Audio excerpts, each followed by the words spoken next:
What, what our young people need to be looking for when they are looking for a spouse and therefore dating with that in mind, they should be looking for someone whom they can truly love and respect and admire so much that they would want this man to be the father of their children and this woman to be the mother of their children. In choosing someone like that, it's not just a matter of finding someone we can have fun with, someone who can be a bowling buddy with me or whatever, but it has to do with who they are, the character that they have, the virtues that they have in their souls. You see, when a young man and a young woman are dating, they have to prove something. They have to prove something to each other. They have to prove something to themselves.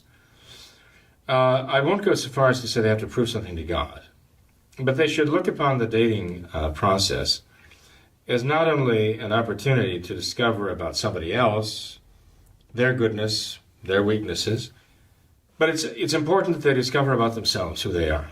You see, for a boy to become a man, he has to fight the battle against impurity. He has to fight the battle against his own lustfulness, okay?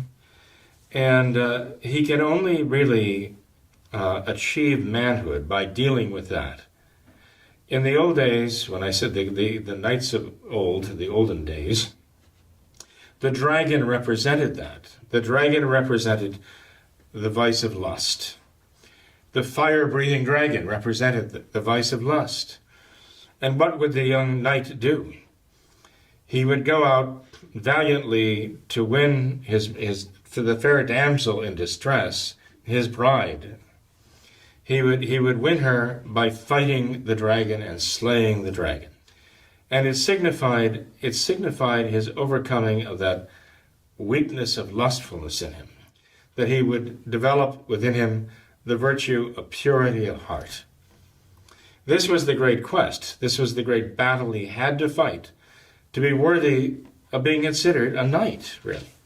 So here's a man who wants to marry a woman whom hopefully he doesn't just lust after and want to have fun with, but he admires her and he respects her, he treasures her, he cherishes her in all the senses of the word, so much that he would lay his life down for her. And yes, he could live without her, but he doesn't want to. And so he will go off and fight armies, even fire-breathing dragons, in order to win her favor and to show her that he can be trusted, that he's a man, he's not a boy. He's a knight. He's not a serf in a sense, right? He is a master of himself. But that's how he proves that he's a man who can be trusted with that great responsibility of having a wife and having children. He's grown up. He's gained that self-control that enables him to take responsibility for the souls of others who are going to rely on him now.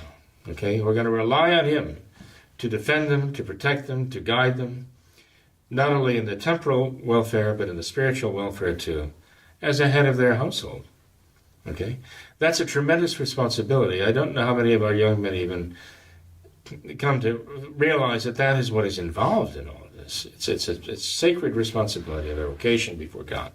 So how does a man prove that to a woman that he can actually love her, not only body, but soul, body and soul, that he loves her as a person. And he would never do anything to hurt her, attack her, to wound her, body or soul. Never, because he respects her as a person, body and soul. All too often, young men today seem to forget that they're dealing with another person here, who's body and soul. And they lose sight of it to the point where all they think is the body. And they don't realize that what they're doing to the body is affecting the soul. Heaven help a woman who marries a man like that. Heaven help a woman who marries a boy like that, who forgets that she's a person with a soul, just because of his own lustful desires. He takes advantage of a situation. Can he be trusted then, not only with this woman placing herself, body and soul, in his hands? You might say in his power, because let's face it, when you marry someone, You give them power over your body and soul. You really do. And when you love someone, you give them great power to make you happy, but you also give them great power to hurt you in the way no one else can hurt you. And the salvation or damnation of souls also so often comes down to a question of whom do you love or think you love, and whom do you marry? Because of the power and the influence they have over your soul. And a woman would she marry a man she can't even trust with her own soul? Why would she entrust the souls of her children to a man like that? So a woman may think she has to win the man she wants to marry by giving into his lustfulness, by placating that demon in him. But that's a tragic mistake because, again, that is not real love there. And she is proving that she's not really a woman, she's just a girl.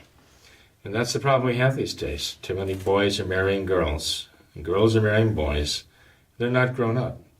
They don't even have the self-control to be responsible for themselves, let alone for other souls too.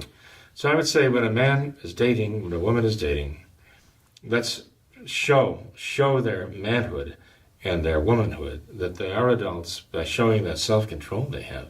This is the proving ground. This is where they show that they are worthy of the marriage vows. If they don't respect their marriage vows before they make them, they're not going to respect them when they pronounce them, and they're not going to respect them after they're married. This is one of the greatest barometers, you might say, of the future, like weather forecasting, as to whether or not they're going to be faithful in marriage, if they can be faithful before marriage.